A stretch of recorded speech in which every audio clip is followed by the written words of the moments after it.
Once upon a time, there was a boy whose name was Jack, and he lived with his mother on a common.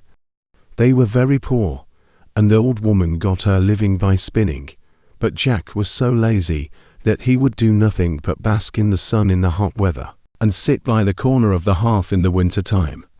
So they called him Lazy Jack. His mother could not get him to do anything for her, and at last told him, one Monday, that if he did not begin to work for his porridge, she would turn him out to get his living as he could. This roused Jack, and he went out and hired himself for the next day to a neighboring farmer for a penny. But as he was coming home, never having had any money before, he lost it in passing over a brook. "You stupid boy," said his mother, "you should have put it in your pocket." "I'll do so another time," replied Jack. Well, the next day, Jack went out again and hired himself to a cowkeeper, who gave him a jar of milk for his day's work. Jack took the jar and put it into the large pocket of his jacket, spilling it all long before he got home. "Dear me," said the old woman, "you should have carried it on your head." "I'll do so another time," said Jack. So the following day, Jack hired himself again to a farmer, who agreed to give him a cream cheese for his services.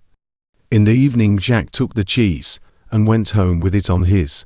By the time he got home the cheese was all spoilt, part of it being lost, and part matted with his hair. "You stupid lout," said his mother, "you should have carried it very carefully in your hands." "I'll do so another time," replied Jack. Now the next day, Lazy Jack again went out and hired himself to a baker, who would give him nothing for his work but a large tom cat. Jack took the cat and began carrying it very carefully in his hands, but in a short time, Pussy scratched him so much that he was compelled to let it go. When he got home, his mother said to him, "You silly fellow, you should have tied it with a string and dragged it along after you." "I'll do so another time," said Jack. So on the following day, Jack hired himself to a butcher, who rewarded him by the handsome present of a shoulder of mutton. Jack took the mutton, tied it with a string, and trailed it along after him in the dirt, so that by the time he had got home the meat was completely spoilt. His mother was this time quite out of patience with him, for the next day was Sunday, and she was obliged to do with cabbage for her dinner. "You ninny hammer," said she to her son, "you should have carried it on your shoulder." "I'll do so another time," replied Jack. Well, on the Monday, Lazy Jack went once more and hired himself to a cattle keeper, who gave him a donkey for his trouble. Now though Jack was strong, he found it hard to hoist the donkey on his shoulders, but at last he did it, and began walking home slowly with his prize.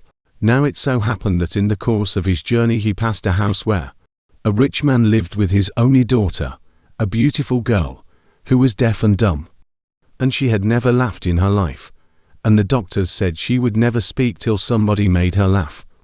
So the father had given out that any man who made her laugh would receive her hand in marriage. Now this young lady happened to be looking out of the window when Jack was passing by with the donkey on his shoulders, and the poor beast with its legs sticking up in the air was kicking violently, and hee-hawing with all its might. Well, the sight was so comical that she burst out into a great fit of laughter, and immediately recovered her speech and hearing. Her father was overjoyed, and fulfilled his promise by marrying her to Lazy Jack, who was thus made a rich gentleman. They lived in a large house, and Jack's mother lived with them in great happiness until she died.